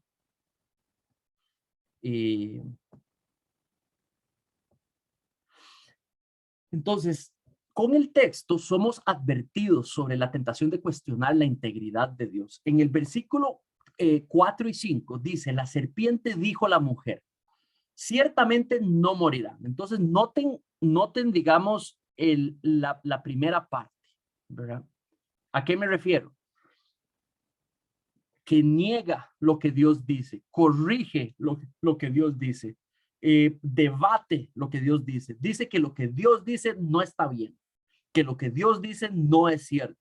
Entonces, ¿qué está diciendo? Que Dios no dice la verdad, ¿verdad? Y vemos esto como describe realmente lo que está detrás de esa como león rugiente que anda tratando de cazar. Lo que anda haciendo contra nosotros o contra los seres humanos, lo hace contra Dios primariamente. Él lo que busca es meterse con Dios. Lo que busca es atacar a Dios, desacreditar a Dios, ¿verdad? Y eso lo vemos aquí claramente. Empieza frente a Eva, lo que acusa es, lo que trata de destruir o quebrar es la credibilidad de Dios, la integridad y la intención de Dios. Dice, pues Dios sabe que el día que de él coman, ¿verdad? Se les abrirá los ojos y ustedes serán como Dios. Van a conocer el bien y van a conocer el mal. Lo que Judas está diciendo es que él conoce la mente de Dios, que él conoce lo que Dios piensa y que conoce las intenciones de Dios y que sus intenciones son egoístas. Lo que quiere es hacer quiere dejar a Eva sin algo que es bueno para ella. ¿Verdad? Eso es lo que vemos en el texto. Eso estrictamente lo que es que está tratando de convencer a Eva de que cuestione la integridad de Dios. Cuestione si realmente las intenciones de Dios al pedirnos algo, establecer algo o decir algo son buenas realmente. Y de nuevo, este punto tiene que ver con el primero, ¿verdad? Cuestionar que lo que Dios dice es bueno, que en Dios está lo que es bueno, lo que es real, lo que es verdadero, ¿verdad? Esa es la primera tentación. Muchos de nuestros pecados son declaraciones de que dudamos de que Dios es íntegro, que Dios en su verdad está la verdad. Por eso lo hacemos, porque no creemos que sea lo verdadero, ¿verdad? Entonces, muchas de nuestras acciones demuestran eso, una falta de creencia en Dios, de fe en Dios, en que lo que dice es lo correcto, ¿verdad? Entonces, la tentación lo que hace es cuestionar si la sabiduría de Dios realmente puede determinar lo que es bueno, ¿verdad? Eso creo que es importante que lo reconozcamos, ¿verdad? La tentación hace que cuestionemos si Dios tiene la sabiduría para determinar lo que es bueno para nosotros. Eso lo que hace es que pone en duda las consecuencias en la palabra de Dios, ¿verdad? Ahí está atacando la bondad de Dios, está atacando la sabiduría de Dios, está atacando la integridad de Dios, ¿verdad? Lo que quiere es que Eva no, eso es inglés, Eva, vio el Spanglish, Eva, ¿verdad? Desee algo bueno, algo que no es bueno, lo desee y lo vuelva propio, ¿verdad? ¿Qué es eso? El conocimiento del bien y el mal, ¿verdad? Quiere que Eva pierda el temor de Dios, lo que quiere es que Eva obtenga algo que solo Dios puede controlar, algo que solo Dios tiene derecho a poseer, porque solo Él lo puede controlar, el conocimiento del bien y el mal. Eva no necesita el conocimiento de ese árbol. Ella tiene la presencia de Dios y tiene la palabra de Dios dada a ella. Con solamente que dependa de la relación con Dios, está lista. No necesita de ese conocimiento. Ella no está diseñada para manejar ese conocimiento. ¿verdad? No está en el diseño de Dios. Eva tiene la palabra de Dios para determinar lo que es bueno. Por ejemplo, vean lo que dice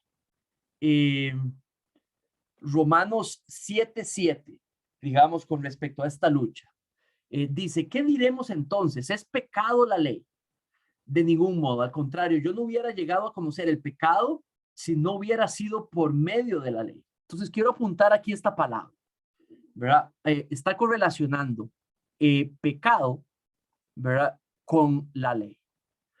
Dice, porque yo no hubiera sabido lo que es codicia si la ley no hubiera dicho, no codiciarás. Pero el pecado, aprovechándose del mandato, produjo en mí toda clase de codicia. Porque aparte de la ley, el pecado está muerto. Entonces, ¿qué pasa? Que digamos, tenemos el mandato.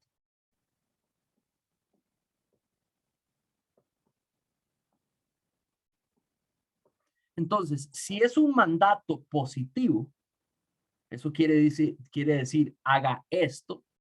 O si es un mandato negativo, no haga esto, ¿verdad? Lo contrario es algo malo. Si el mandato es positivo, hacer lo contrario a ese mandato positivo es algo malo. Entonces, lo que sucede cuando tenemos el mandato, digamos, la persona es tentada a desobedecer el mandato como algo bueno.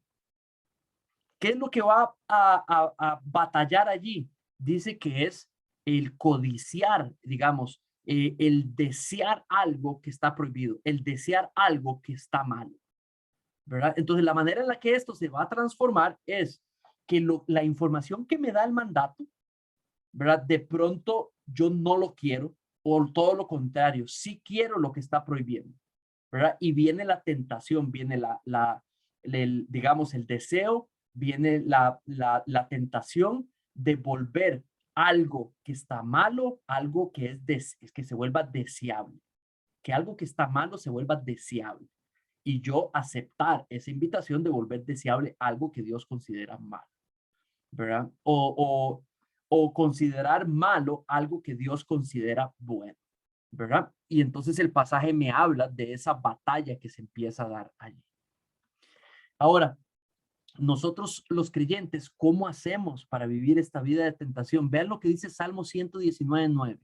¿Cómo puede el joven, en representación de nosotros los no tan jóvenes, guardar puro su camino? Bueno, dice que guardando la palabra. Entonces, ¿qué está diciendo este pasaje? Que cuando nosotros tenemos algo no deseable, algo no bueno, y estamos siendo tentados a desearlo, lo que tenemos para poder terminar batallando la tentación es guardar la palabra. ¿Cómo se hace eso? Bueno, para eso hay que conocer lo que dice la palabra, determinar esto que dice no bueno y saberlo. Lo segundo es aceptarlo, que es lo que Dios desea para nosotros. Número 3, hay que tener fe de que eso realmente es lo mejor de Dios para mí. Número 4, hay que decidir guardarlo, que se vuelva propio, un valor de vida y vivir de acorde a ese mandato, ¿verdad? Y eso es la práctica, digamos, de este pasaje, guardando tu palabra, volviéndola propia y practicándola. Ahora, también la tentación lo que hace es que nos invita a justificar la desobediencia. Vean en el versículo. Lo que hace el enemigo es tentar, en esa conversación, lo que hace es presentarle algo malo como algo no tan malo. Algo malo como algo bueno, ¿verdad? Dice que se le va a abrir los ojos, que va a poder tener algo que Dios tiene. Ustedes van a poder ser como Dios, porque van a tener algo que Dios tiene. Esto que él le llama el conocimiento del bien y del mal, ¿verdad? Lo que Eva tenía que recordarse es, sí es cierto que ella necesitaba eso. Y lo que tenía que recordarse es con lo que había guardado de parte de Dios su palabra, ¿verdad? Guardar su palabra, que es lo que Dios dijo. Le creo a Dios, es bueno lo que Dios dice. ¿Qué voy a hacer? Voy a hacer lo que Dios dice. Entonces sé cómo responder a la serpiente, ¿verdad? Muy bien. Tercero, somos advertidos de la tentación de declararnos independientes de Dios. El 3:6 dice, cuando la mujer vio que el árbol era bueno para comer y que era agradable a los ojos y que el árbol era deseable para alcanzar sabiduría, tomó de su fruto y comió. También dio a su marido que estaba con ella y él comió. Entonces, lo primero que vemos allí es que clamar autoridad para establecer lo que es bueno, eso lleva al pecado.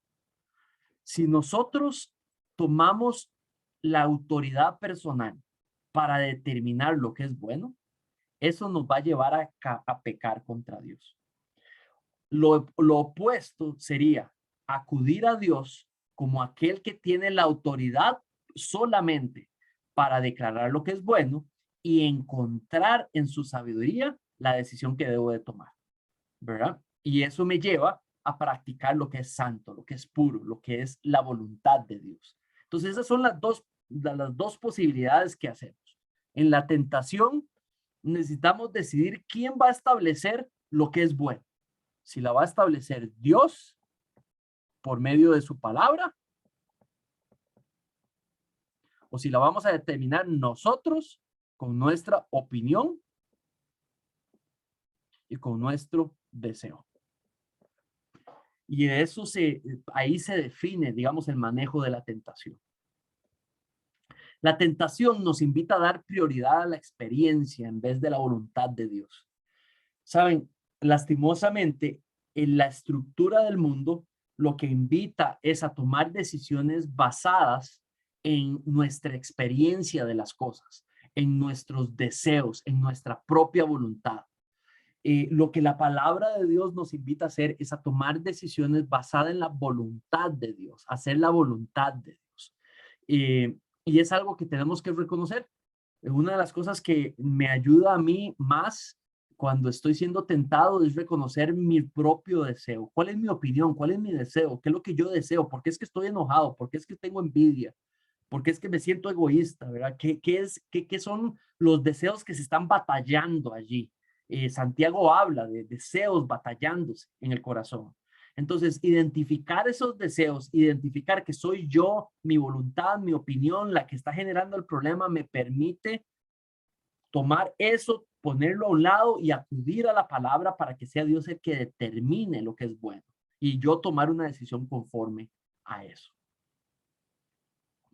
Vamos a leer 1 Juan 2:16. Jeffrey, porfa, ¿puedes leerme 1 Juan 2:16?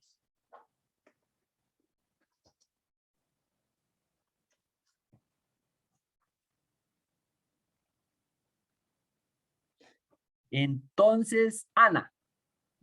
Ay, mira, yo estaba leyendo y pensé que me estaban escuchando.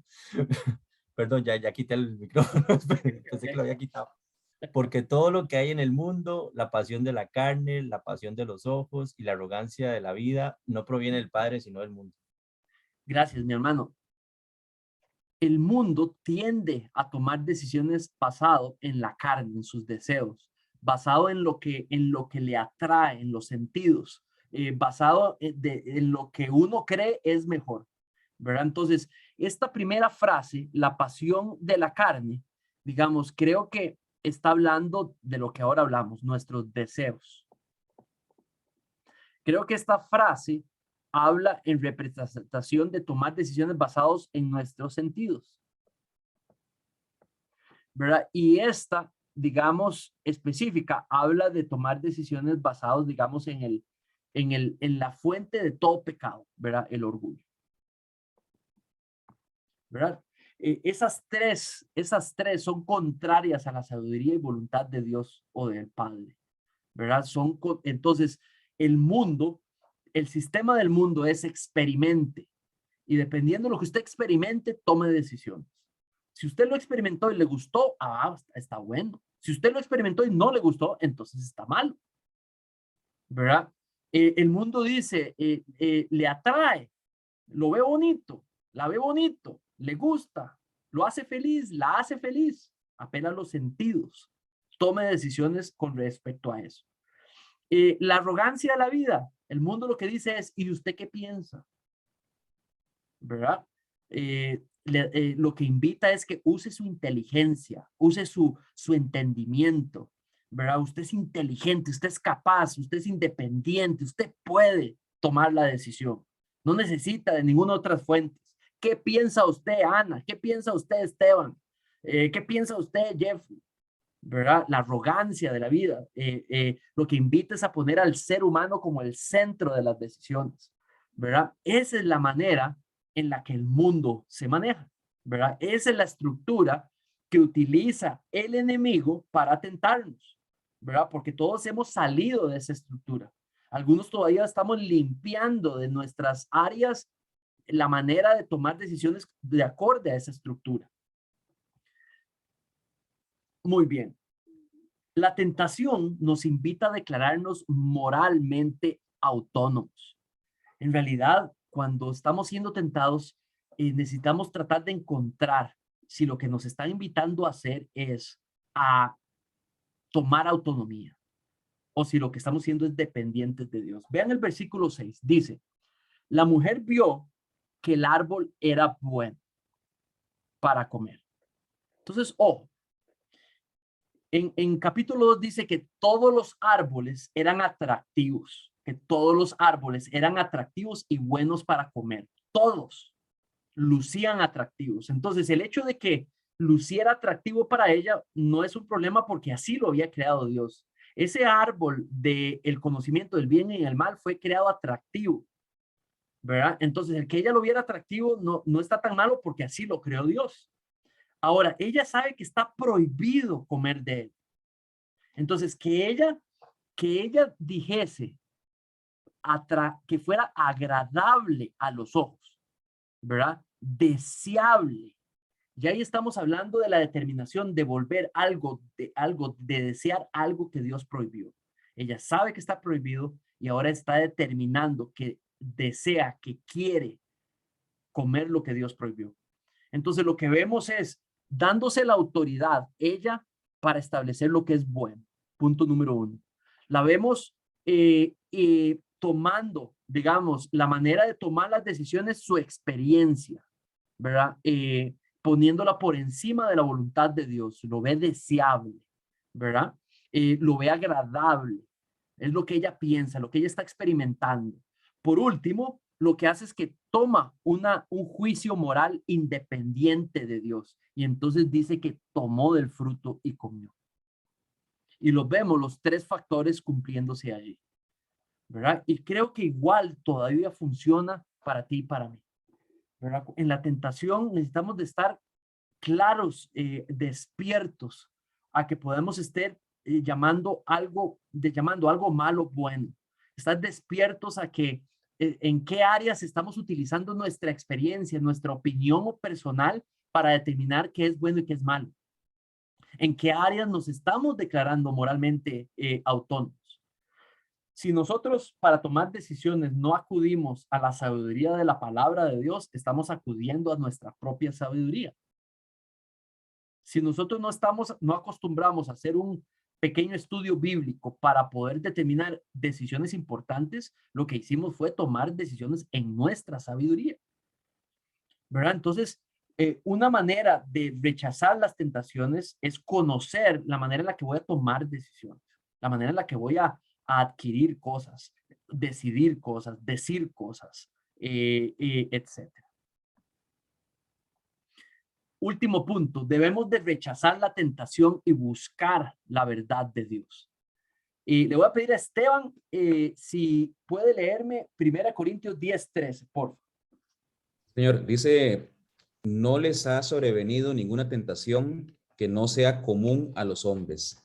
Fiel es Dios, que no permitirá que ustedes sean tentados más allá de lo que puedan soportar, sino que con la tentación proveerá también la vía de escape a fin de que puedan resistirla. Muy bien. Algunas versiones, muchas gracias, Esteban. Algunas versiones hablan de que este pasaje no está hablando de tentación, que este pasaje está hablando de pruebas, ¿verdad? Bueno, en el contexto de capítulo 10, creo que es posible que esté hablando, digamos, de tentación. Pero veamos, haciendo asumiendo eso, digamos, dice, no hay una tentación, ¿verdad?, que no sea común a los hombres. Esta terminología es la misma que está utilizando en Hebreos cuando dice de que tenemos un sacerdote que conoce, que se puede relacionar con nuestra propia lucha, ¿verdad? Entonces, ¿qué es lo que pasa? Él conoce nuestro marco, nuestra manera de funcionar, ¿verdad? Conoce la naturaleza del ser, de lo que nosotros luchamos. Entonces, esta tentación, lo que está diciendo este pasaje es que esta tentación, las tentaciones que Dios permite que sucedan, Dios no las provee, Dios no las produce, Dios no las manda, Dios las permite. No son para inmortales o supermanes, son para seres humanos.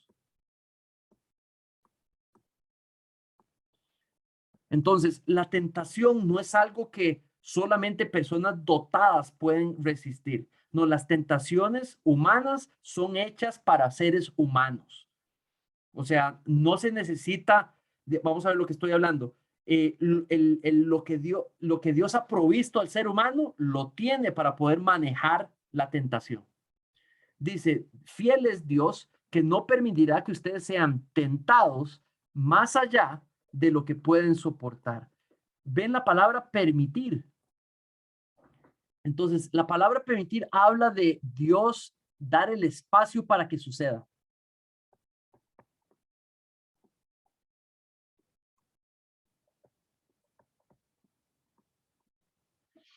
Dice, sino que con la tentación, ¿verdad?, proveerá también la vía de escape.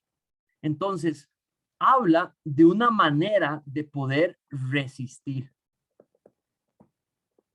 Habla de una capacidad de escapar.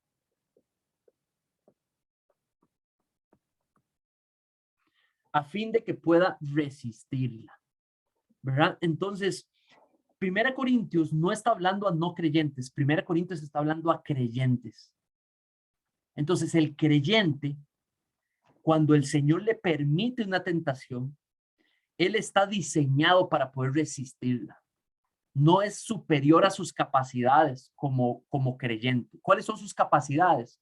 Ha sido habilitado por medio de la presencia y poder del Espíritu Santo para poder reconocer lo que es verdad, pero también para poder resistir la tentación, ¿verdad?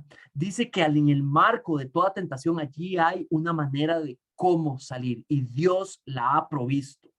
Dice que fiel es Dios, habla de la fidelidad de Dios. Hay algo que Dios sí hace, ¿verdad? ¿Y qué es lo que hace? Que provee la vía de escape. La vía de escape está provista por Dios. Dios no trae la tentación, Dios no tienta, pero Dios provee la salida de la tentación. Entonces, sí hay una posición de victoria o de dominio de Dios sobre la tentación, porque ahí tiene, digamos, la posibilidad de la que persona pueda salir de esa tentación. Creo yo que Eva tenía la capacidad de resistir. Eva había sido diseñada para poder resistir. Eva tenía la salida a la tentación. ¿Cuál era? La palabra de Dios. Eva tenía la palabra de Dios, tenía la salida. Necesitaba recordarse de la palabra de Dios y declararse dependiente y decir, corregir, ni siquiera conversar con la serpiente, corregir la serpiente, resistir la serpiente, defender a Dios, ¿verdad? Justificar a Dios, ¿verdad? Tenía la manera de cómo salir. Ahora vemos Santiago 1, 12 al 15. Esta lo voy a leer yo. Bienaventurado el hombre que persevera bajo la prueba, porque una vez que ha sido aprobado, recibirá la corona de la vida que el Señor ha prometido a los que lo aman. Que nadie diga cuando es tentado, y quiero que puedan ver, digamos, el intercambio de las palabras, ¿verdad? Que no diga que soy tentado por Dios, porque Dios no puede ser tentado por el mal. Entonces Dios no puede tentar a alguien más porque Él no es tentado por el mal. Dice, sino que cada uno es tentado. ¿Por qué es que es tentado? Y volvemos a la pregunta que hacían ustedes, ¿verdad? Porque es llevado y es seducido por su propia pasión. Entonces, aquí vemos la prueba de que en este sector, de que el rol en la tentación, el rol primario, ¿quién lo tiene? ¿Verdad? Bueno, las pasiones, que es una palabra sinónimo de deseos luchando, ¿verdad? Las opiniones, los pensamientos, es los que tienen el rol primario. Ahora, solitos ellos, no, influenciados por nuestra naturaleza pecaminosa, ¿verdad? Después, cuando la pasión ha concebido, eso quiere decir cuando nos entregamos a desear esas cosas, ¿verdad? Dice que da luz al pecado. Cuando nosotros deseamos, determinamos, queremos eso, vamos a hacer eso, a pesar de que va en contra de lo que Dios dice, eso termina en pecado. Cuando el pecado es consumado, dice que engendra la muerte. Pero ahí esto nos habla de nuestro llamado por parte de nuestro Dios. Si somos criaturas dependientes, si somos criaturas diseñadas para servirle, si somos criaturas diseñadas para adorarle, para traerle gloria, necesitamos rechazar la tentación y buscar la verdad de Dios en su palabra y tomar decisiones. 1 Corintios 2:16 dice, pero el hombre natural no acepta las cosas del Espíritu de Dios, porque para él eso es necedad y no las puede entender, porque son cosas que se disciernen espiritualmente. En cambio, el que es espiritual juzga todas las cosas, pero él no es juzgado por nadie, porque ¿quién ha conocido la mente de Dios, la mente del Señor, para que lo instruya? Pero nosotros tenemos la mente de Cristo. En Cristo nosotros hemos sido empoderados. En Cristo, por medio de la fe, podemos resistir la tentación. Nosotros tenemos la capacidad espiritual de discernir moralmente lo que es agradable a Dios y no. ¿Cómo? Utilizando su palabra. Y una vez que establecemos lo que es voluntad de Dios, tenemos la capacidad de volverla a nuestra manera de pensar. La palabra de Dios lo describe, Pablo lo describe como la acción de renovar el entendimiento. El Nuevo Testamento también lo describe como ser transformados a la imagen de Cristo. Eso quiere decir que adoptamos una verdad y la empezamos a practicar. Y cuando hacemos eso, nos parecemos a Cristo, ¿verdad? Nosotros somos los que tenemos que buscar la transformación en Cristo. Nosotros no se nos transforma de manera independiente de nuestra voluntad. No es nuestro esfuerzo el volvernos más como Cristo. Es nuestro trabajo, ¿verdad? Pero empoderado por el poder del Espíritu Santo.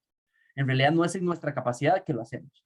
Pero eso de ser transformados a la imagen de Cristo es la acción de tomar una verdad que no practico y volverla propia. Y entonces me vuelvo como Cristo.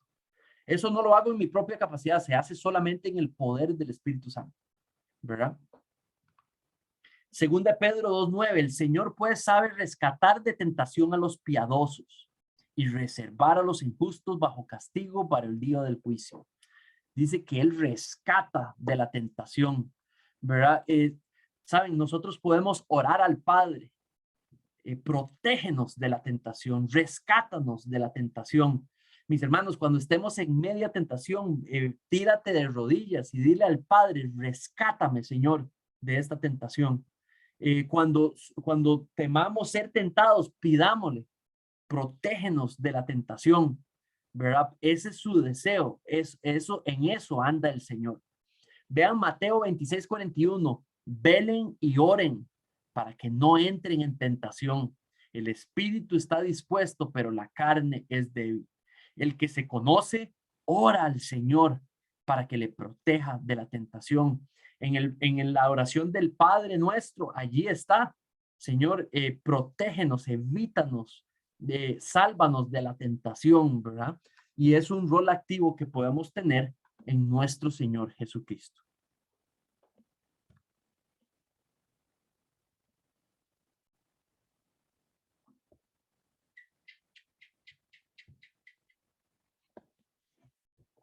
Muy bien. ¿Alguna pregunta o algún comentario?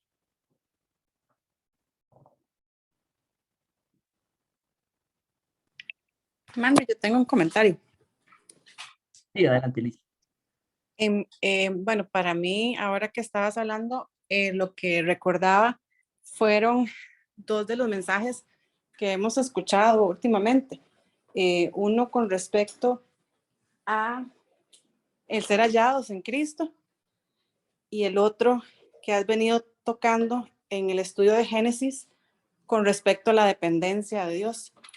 Y bueno, para mí es como en mi caso muy evidente que cuando la tentación viene a mi vida y yo no estoy siendo hallada en Cristo o estoy actuando de manera independiente al Señor, lógicamente no es algo triunfante. Entonces mi comentario es ese, ¿verdad? Que es una actitud proactiva a la que el Señor nos llama como sus hijos amados a permanecer en Él y a mantenernos dependientes, porque de otra manera, pues, no es que es difícil, es imposible vencer la tentación si no es así. Ese es mi comentario. Excelente, excelente. Súper bien, es cierto. Muy bien, es cierto. ¿Qué se llevan de este estudio? ¿Qué piensan?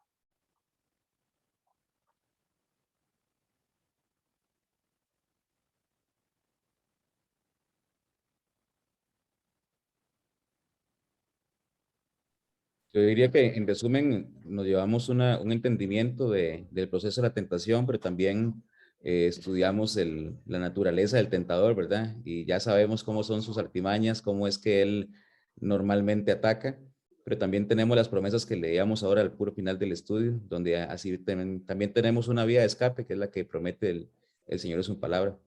Amén, amén. Sí se puede resistir la tentación. Y me quedó mucho eso que usted dijo, cuando venga la tentación, pídale, Señor, sácame de esto, porque a veces creemos que nuestras propias fuerzas es suficiente y empezamos quizás a recitar palabras, lo que está muy bien, pero también hay que recordar que el Señor ha prometido venir en nuestro rescate también, como dice ese pasaje. Claro, claro, amén, qué lindo, así es.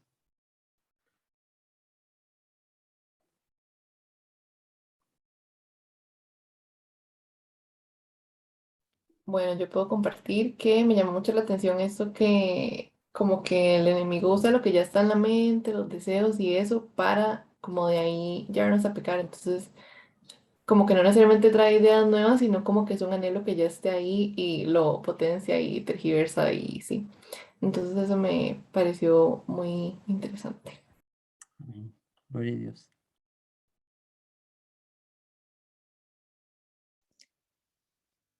Manu, y a mí me humilde mucho a pensar en qué es lo que estoy consumiendo, porque si la guerra está en mi corazón, en mi mente, me doy cuenta, veo mi vida en momentos que he estado consumiendo tal vez muchos Netflix o leyendo muchas cosas que realmente no me edifican.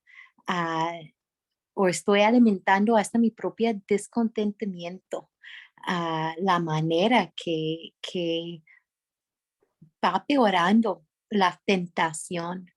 Entonces es como para mí una llamada de lo que dijo Liz, de dependencia en el Señor, pero también una llamada de preguntarme con qué estoy alimentándome, qué estoy llenando mi mente, mi corazón día tras día.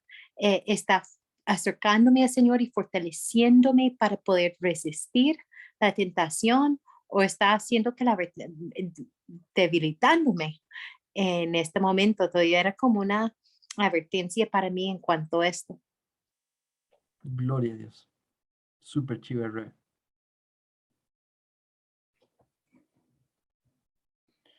Muy bien.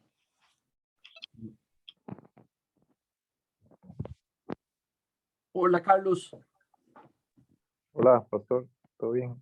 Bien, gracias a Dios. Adelante.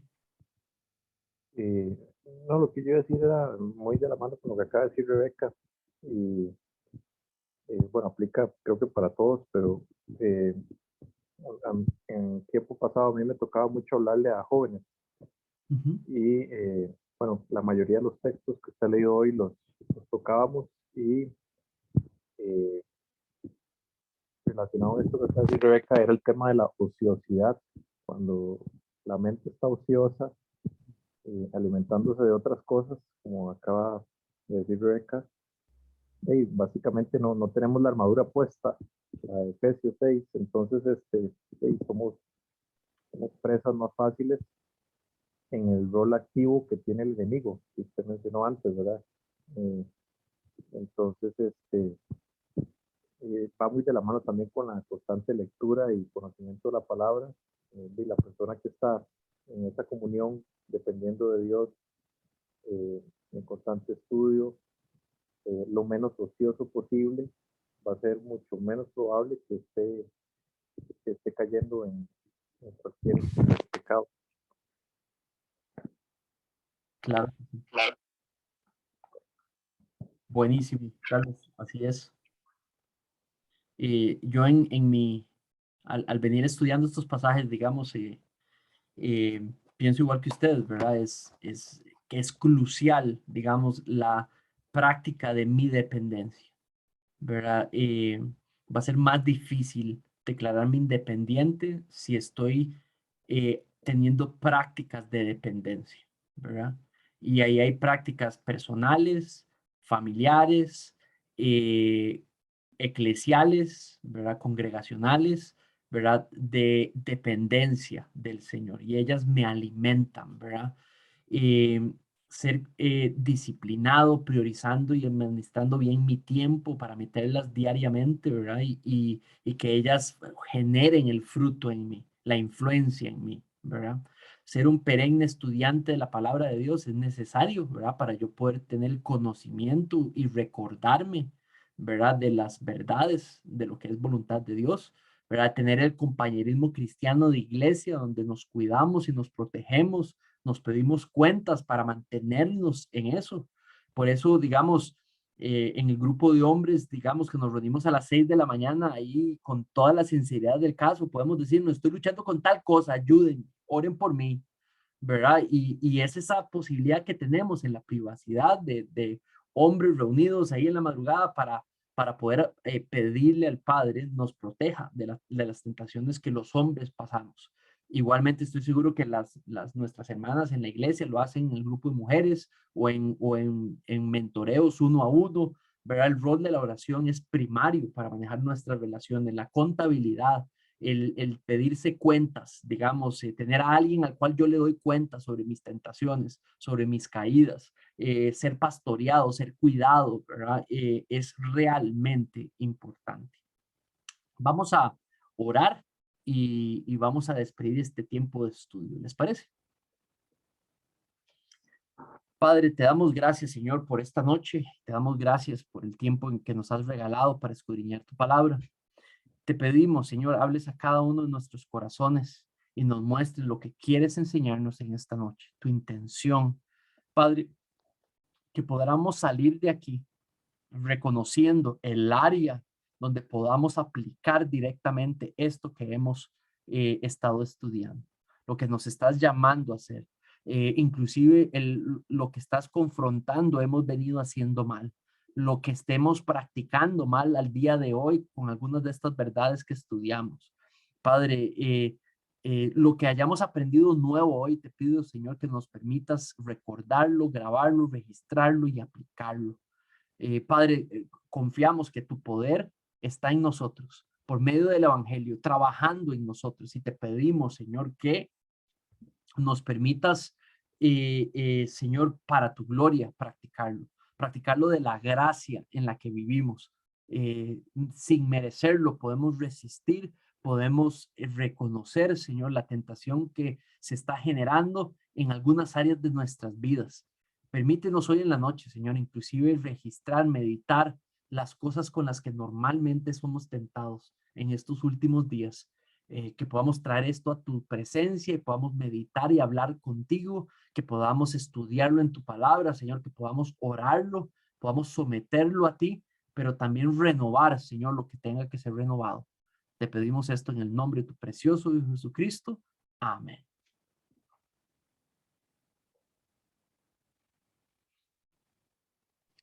Amén. Buenas noches a todos. Buenas noches. Buenas noches. Buenas noches. Gracias.